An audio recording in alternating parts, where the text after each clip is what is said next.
Ito na mga kaibigan, no? Binaklas na muna natin. Tinanggal lang natin yung flex cable ng kanyang copier, Xerox copier at ng kanyang power button.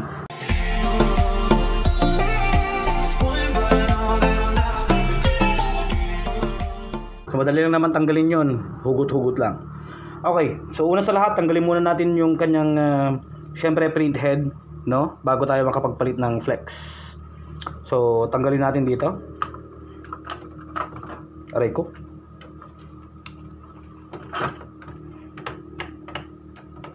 Alright. Megas na naman ang insan. Magpapalit tayo ng flex cable today. Then ito, pwede namang i-move yan. Magkabilaan to, meron lang dalawang lock. Close up natin. Dito, kahit magkabilaan lang, no? Push. Push. Yun, angat.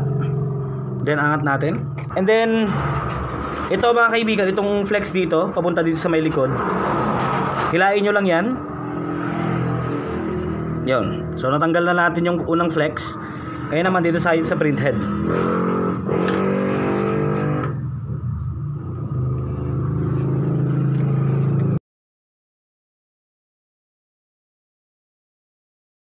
Then tanggalin natin yung print head mga kaibigan. Hugot-hugot lang, hugot-hugot, hugot.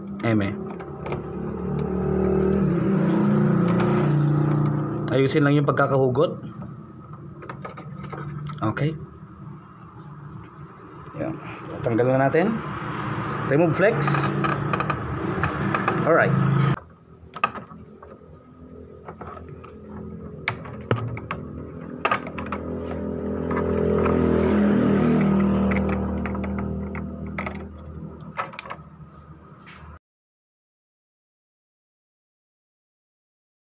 So kailangan nyo lang tanggalin yung mga lock mga kaibigan. Puwapalag to.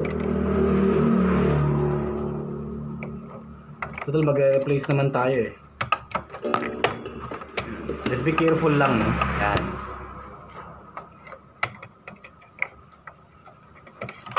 Nasa baba pa.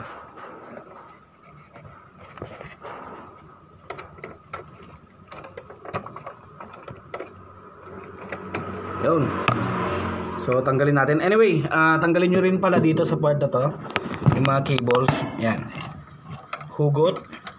Hugot. Then hila.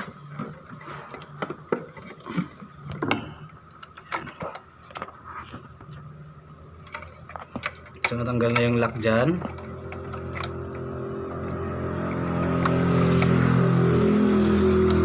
Just be careful sa image sensor mga kaibigan ha. Careful lang dyan. Sa encoder strip. Huwag dapat alamin yan.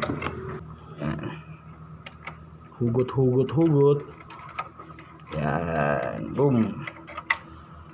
So sa mga beginners, kailangan yung tandaan to. Kailangan yung tandaan to mga kaibigan. Yung ayos, kesyo, ganyan, ganito, ganyan, ganyan, ganyan, ganito, ganyan. Okay? Eksena. So okay na tayo dito. Ngayon palitan natin to mga kaibigan. Yan. So ibabalik na natin. Meron namang daanan dito mga kaibigan, no? Dito natin ipabadaan tong ating flex cable.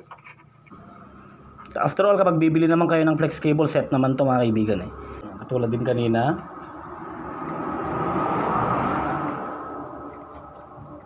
Hila. Careful lang, baka matanggal yung blue ah. So hilahin nyo lang.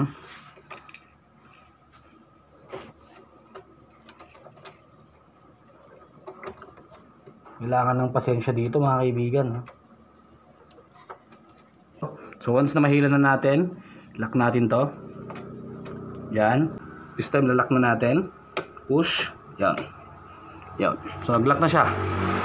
Ganoon lang siya kasimple mga kaibigan, no? And dito make sure. Yan. So maabot naman yung ating mga flex cable dito. Reserve nyo lang yan. And then after that, syempre reassemble na tayo. Babalik na natin yung kanyang print head. May nakalimutan pala tayo mga kaibigan. Kailangan pa natin tanggalin itong sidings. Kasi mahihirapan tayong ilagay itong mas maliit na mamaya. Yung kanang print head. So remove natin to. Kailangan lang naman dikwatin yan eh. Side lang naman. Yan dito. Yan. Oops, mukhang kailangan na rin ng cleaning to. Kapal oh. Ang alikabok. So baba ko lang muna to. Unahin nating ilagay ito mga kaibigan, itong mas maliit. So ganyan naman yung itsura niya eh. And then ito hilain natin. Papunta dito. So far okay naman. Test nyo rin ha. Okay. Dito natin lalagay mga kaibigan oh. Yan, ito. So dito matter of pasensya talaga ang kailangan natin. Pag ganito siya, itong pins dapat humarap doon. So, ganyan.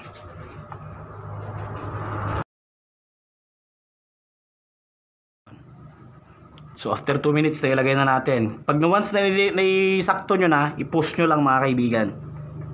Yan. Pinahirapan mo ako.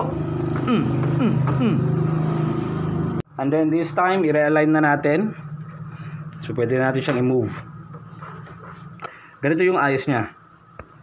Ganito dapat yung ayos niya mga kaibigan. Yan. Okay? Then sasalpak natin yung printhead. Nasaan na ba yung printhead? Yan. Dito yung printhead mga kaibigan.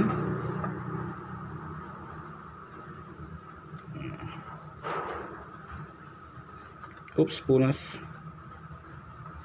Push. Okay? At least kapag malaman nyo to, alam nyo na rin magpalit ng printhead. Mas madali magpalit talaga ng printhead kaysa magpalit ng flex cable. Ialay nyo lang na mas maayos.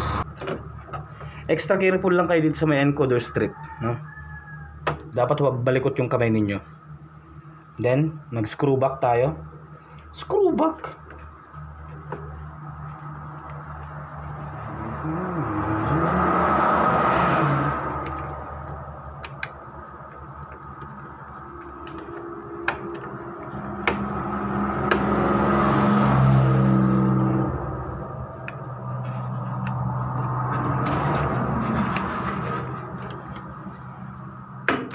Uy.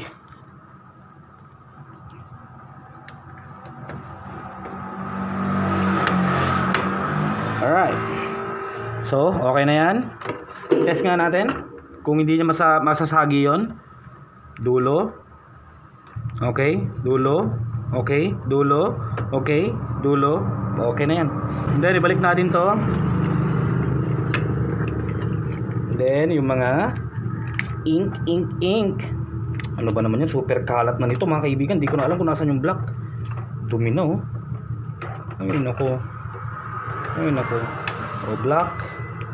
Yellow. Nasan ka yellow? Yan. Yellow. Magenta. Dumi oh. Sayang. Okay. Nakalak naman na. Alright. Tinanggal ko rin na pala kanina yung yung plastic lock dito. So at least ganoon lang kasimple magpalit ng flex cable, diba? Very basic flex cable, diba? So napalitan na natin. Ito na yung nagpalitan natin kanina.